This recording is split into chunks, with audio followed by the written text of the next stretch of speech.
72 நாட்கள் எம்ஜிஆரோட நாங்கள் வேலை செஞ்ச அந்த அன்பே வா நாட்கள் இனிமேல் திருப்பி அந்த கோல்டன் இயரா திரும்பி வரப்போகிறதில்ல. பணம் போட்டு எடுக்கிறவங்கள எல்லாரையும் முதலாளியாக நினைக்கக்கூடிய ஒரு பக்குவம் அவர்கிட்ட இருக்கும். முதலாளின்னு தான் கூப்பிடுவார் எல்லாரையும். அப்படிப்பட்ட ஒரு நல்ல எங்களை வந்து ஷூட்டிங்க்கு 5 மணிக்கு நாங்கள் ஸ்பாட்டு கிளம்புனோன்னா 4:45க்கு நாங்கள் வந்து தாஷபராஜில் ஹோட்டலில் தங்கியிருந்தோம்.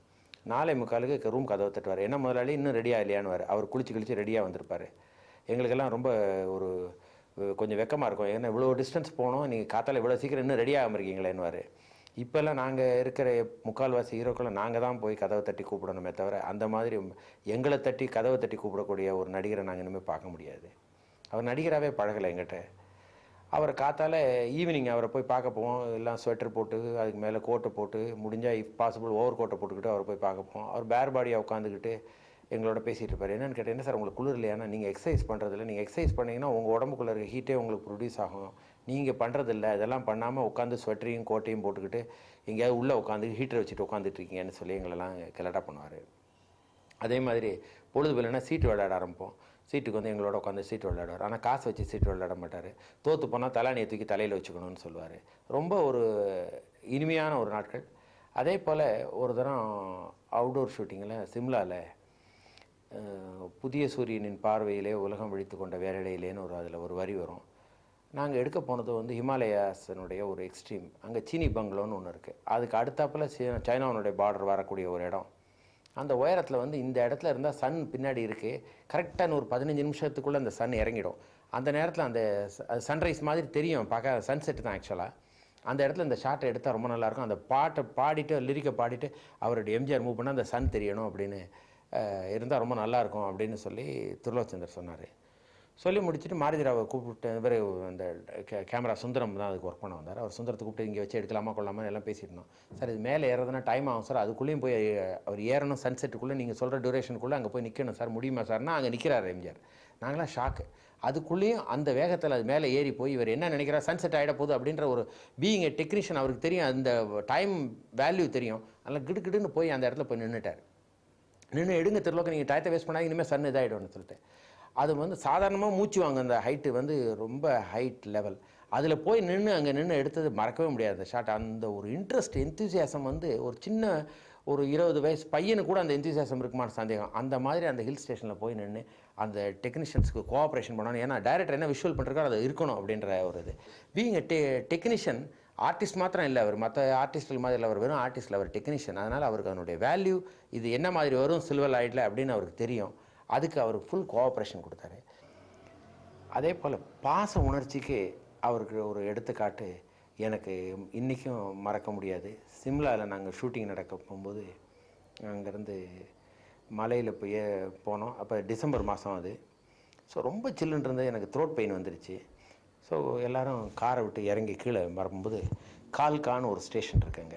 எப்படி நம்ம கூனூர்னு இருக்கோ அல்லது பண்ணைக்காடுன்னு இருக்கோ அது மாதிரி கால்கான்னு சிம்லாவில் இருக்குது. அது வர்ற பாதையில் காரை நிறுத்திட்டு, சோலன்னு பேர் அந்த ஊருக்கு, சோலன்ற ஊரில் காரை நிறுத்திட்டு எல்லோரும் ரெஸ்டாரண்ட்டுக்கு போய் சாப்பிட போயிட்டாங்க. என்னால் அந்த த்ரோட் பெயினில் உள்ளே போகிறதுக்கு இஷ்டப்படலை.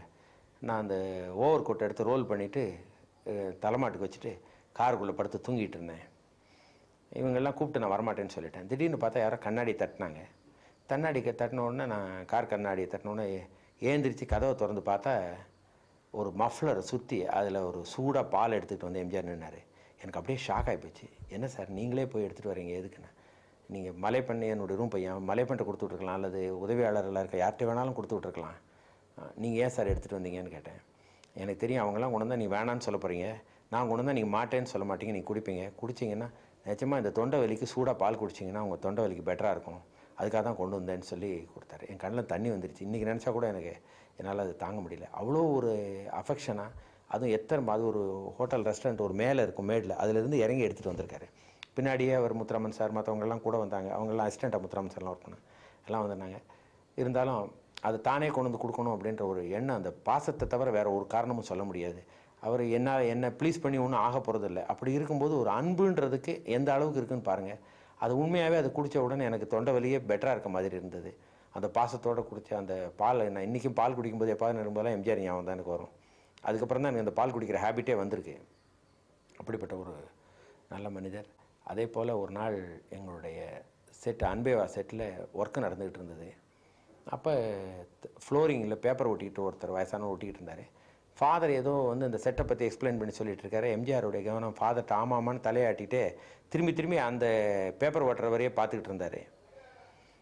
கொஞ்ச நேரம் ஆச்சு, அவர் அண்ணன் நீங்கன்னு ஏதோ ஒரு பேர் சொன்னார். எனக்கு அந்த பேர் ஞாபகம் வரல. நீங்களான்னு கேட்டார். அவர் ஏந்திரிச்சு போய் அப்படியே தகச்சு பின்னாடி போக ஆரம்பித்தார். அவரை ஏந்திரிச்சு நின்னோன்னு அவர் முகத்தை அடையாளம் கண்டுக்கிட்டு அவர் கிருகிருன்னு போய் எம்ஜிஆர் வந்து அந்த அழுக்கு துணியில் இருந்தவரோட போய் கட்டி பிடிச்சிக்கிட்டார் அவரை. அவர் கையெல்லாம் கம்மு, கீழே பேப்பர் ஒட்டிக்கிட்டு இருந்தார் அவர். சொல்லிவிட்டு ஃபாதர்கிட்ட வந்து இவர் பெரிய நாடக நடிகர், அந்த காலத்து பிரமாதமாக நாங்கள்லாம் சின்ன பாட்டு போடுற காலத்தில் இவங்க ராஜ பாட்டு போட்டவர் பாருங்கள், ரொம்ப கஷ்டமான நிலைமையில் இருக்கிறனால இங்கே வந்து வேலை செய்கிறாரு அப்படின்ற மாதிரியெல்லாம் எங்கிட்ட சொல்லிவிட்டு கூட இருக்க உதவியாளர்கிட்ட ஏதோ சொன்னார். அவர் போய் அவர் ரூமுக்கு கூப்பிட்டு போனார். அதுக்கப்புறம் அவர் வேலைக்கு வரல. அநேகமாக வேலைக்கு வர வேண்டிய அளவுக்கு மேலே அவருக்கு என்ன கொடுக்கணுமோ அதை உதவி பண்ணியிருப்பார்னு நினைக்கிறேன். அவர் என்னமோ ஒரு கிருஷ்ணரும் குச்சேலரும் சந்தித்த மாதிரி அந்த சந்திப்பு என் மனத்துக்குள்ளே இன்றைக்கி நினப்பில் இருக்குது. ஒரு தரம் அந்த அன்பேவாவில் சரோஜாதேவி அவர்கள் வந்து ஒரு தாமரை குளத்தில் இருந்து செடி எடுக்கணும், இந்த தாமரை பூ வேணும், இந்த பூவில் அந்த பூ இந்த பூன்னு சொல்லி மாற்றி மாற்றி சொல்லி அவரை தண்ணிக்குள்ளே இறங்கி வைக்கிற மாதிரி ஒரு சீனு. ஸோ அதை வந்து அருணாச்சலத்துக்கு ஸ்டுடியோவில் ஒரு குளம் இருந்தது, அந்த குளத்தில் எடுக்கலாம் அப்படின்னு இருக்கணும். அது வந்து கொஞ்சம் மட்டியாகவும் நல்லாவும் இல்லை.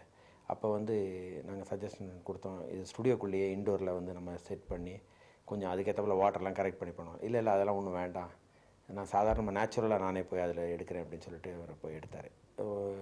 கொஞ்சம் கூட ஃபஸ்ட் பண்ணாமல் அந்த சகதிக்குள்ளே போய் அதை எடுத்து இது பண்ணுற மாதிரி பண்ணார். எனக்கு எம்ஜிஆர்கிட்ட மிகவும் பிடிச்ச ஒரு விஷயம், இன்றைக்கி வரையிலும் எனக்கு தெரிஞ்சு எந்த ஒரு ஹீரோவும் பாப்புலாரிட்டி ஆகிறதுக்காக ஒரு நெகட்டிவ் விஷயங்கள் ஏதாவது ஒன்று தண்ணி அடிச்சுட்டு பேசுகிற மாதிரியோ அல்லது ஒரு சிகரெட்டை பிடிச்சிட்டு பேசுகிற மாதிரியோ, ஒரு பெரிய ஹீரோ ஒருத்தர் இருக்கார், அவர் தெலுங்கில் ஒரு படத்தில் ஒரு சைடில் இருந்து பீடியை இன்னொரு சைடுக்கு அப்படி மூவ் பண்ணுவார். அதை வந்து உடனே ஜனங்க பார்த்துட்டு அவரை மாதிரியே அந்த இருக்க எல்லாரும் பீடியை வச்சுக்கிட்டு இப்படி இப்படி நாக்கில் தள்ளிக்கிட்டு இருப்பாங்க. இது மாதிரி ஒவ்வொருத்தரும் ஒரு கிமிக் பண்ணுவாங்க. இது வந்து வடக்கையும் சரி தெற்கையும் சரி அல்லது எந்த பக்கத்தில் இருந்தாலும் சரி, ஈவன் கிட்டத்தட்ட ஃபாரின் ஹீரோஸை கூட எல்லாரும் அதை வந்து ஒரு ஆக்டிங்னா இப்படியெல்லாம் பண்ணால் தான் ஆக்டிங், இப்படி பண்ணால் தான் ஜனங்களை கவர முடியும் அப்படின்னு நினைக்க போகும்போது அந்த மாதிரி எதுவுமே நெகட்டிவே இல்லாமல் பாசிட்டிவாக மட்டும் இல்லாமல் அட்வைஸும் கொடுத்து ஒவ்வொரு படத்துலேயும் தனக்கு ஒரு மனித நேயத்தோட ஒரு பாட்டு, சிரித்து வாழ்ந்திட வேண்டும் பிற சிரிக்க வாழாதே அப்படின்ற மாதிரியோ ஒவ்வொன்றிலையும் ஒரு மெசேஜ் கொடுக்கணும் அப்படின்னு ஒரு தன்மையை வலியுறுத்தி பண்ண ஒரே ஹீரோ. அதுவும் எல்லா ஹீரோவை விட சூப்பர் ஹீரோவாக தன்னால் அதெல்லாம் பண்ணி வர முடியுன்றதுக்கு ஒரு எக்ஸாம்பிளாக காட்டுறேன். அவருக்கு அப்புறம் இன்றைக்கி வரலையும் எனக்கு வேறு யாரும் அந்த மாதிரி பண்ணலைன்னு தான் நான் நினைக்கிறேன். எனக்கு அந்த விஷயத்தில் அவர் ரொம்ப பிடிக்கும். அவர் ஒரு குழந்தைகள்லாம் அவரை ஃபாலோ பண்ணாங்க. அப்போ அவர் நெகட்டிவ் பண்ணிருந்தால் நெகட்டிவ் தான் ஃபாலோ பண்ணியிருப்பாங்க, ஒரு சிகரெட் குடிக்கணும் அது இதுன்னு. அந்த மாதிரி இல்லாமல் எல்லாம் பாசிட்டிவாக அவர் பண்ணார். தாய் பாசம்னா என்ன, சகோதர பாசம்னா என்ன, எப்படி நடந்துக்கணும் அப்படின்னு ஒவ்வொரு படத்துலேயும் ஒரு பாட்டு, இந்த மாதிரி ஒரு மெசேஜ் சொல்கிறது, இந்த மாதிரி ஒரு நல்ல தன்மையை வளர்த்துக்கிட்டது எனக்கு அவர்கிட்ட ரொம்ப பிடிக்கும். மனித நேயத்துக்கு இன்னொரு அருமையான எக்ஸாம்பிள் சொல்லணும்னா, நாங்கள் சிம்லாவில் போயிருக்கும்போது ஷூட்டிங் நடந்துகிட்டு இருந்தது. அப்போ நம்மளுடைய தமிழ் இனத்தை சேர்ந்த சில இராணுவ வீரர்கள் வந்து இங்கெல்லாம் முகாம்லாம் இருக்குதுன்னு சொன்னோடனே எம்ஜிஆர் அவர்கள் வந்து சொன்னார், நம்ம போய் ஷூட்டிங் முடிஞ்சோடனே ஈவினிங் போய் அவங்களெல்லாம் போய் பார்க்க போவோம், அந்த சோல்ஜர்ஸ் எல்லாம் பார்க்க போகலாம். நாங்கள் எங்களுக்கு ஹாஸ்பிட்டலுக்கா சார் அப்படின்னு சொன்னோம். இல்லை நீங்கள் வாங்க வரணும், நம்ம நாட்டுக்காக பாடுபடக்கூடிய சிப்பாய்கள் அவங்கெல்லாம் அடிபட்டு இதாக இருக்காங்க, ஹாஸ்பிட்டலில் இருக்காங்க, அவங்கள போய் நம்ம பார்த்து ஆறுதல் சொல்கிறது தான் நம்ம மனிதத்தன்மை, நம்ம நாட்டுக்காக நம்ம செய்கிற ஒரு நல்ல காரியம், வாங்கன்னு சொல்லி எங்களெல்லாம் கம்பல் பண்ணி கூட்டிகிட்டு போனார். எங்களுக்கெல்லாம் அவ்வளோ தொலைக்கு அப்போ சீரியஸாக தெரியல. அப்போ தான் அங்கே போய் பார்க்கும்போது தான் நான் ரொம்ப ஷாக் ஆகி போச்சு. ஒருத்தருக்கு வந்து ஆல்மோஸ்ட் உடம்பு ஃபுல்லாக கட்டு இருந்தது. அவருக்கு போய் இவர் பக்கத்தில் இருந்து பேசிக்கிட்டு இருந்தார். பக்கத்தில் இருக்கவங்க டிரான்ஸ்லேட் பண்ணி சொல்லிட்டு இருந்தாங்க. அப்போ இவர் அவருக்கு தடவி கொடுத்துக்கிட்டு பேசினார். அப்போ அந்த கூட இருக்கவர் சொன்னார், இவர் யார் தெரியுமா தடவி கொடுக்குறவர், ஒரு சாதாரண மனிதர் இல்லை, அவர் ஒரு மிகச்சிறந்த கதாநாயகர், சிறந்த மனிதர், சிறந்த அரசியல்வாதி, உங்களுக்கு தடை கொடுத்துட்ருக்காரு, உன் மேலே இருக்க ஒரு பிரியத்தினால உனக்கு தடை கொடுக்குறாரு, நாட்டுக்காக நீ செஞ்ச ஒரு சேவைக்காக உனக்கு தடை கொடுக்குறான்னு சொன்னோன்னா அந்த ஆள் தாங்க முடியாமல் ஒவ்வொன்று அழுதுட்டார். ஆக்சுவலாக எங்களுக்கெல்லாம் பார்க்க அவ்வளோ ஒரு பெரிய இது. அதுக்கப்புறம் தான் அதனுடைய சீரியஸ்னஸ் தெரிஞ்சது.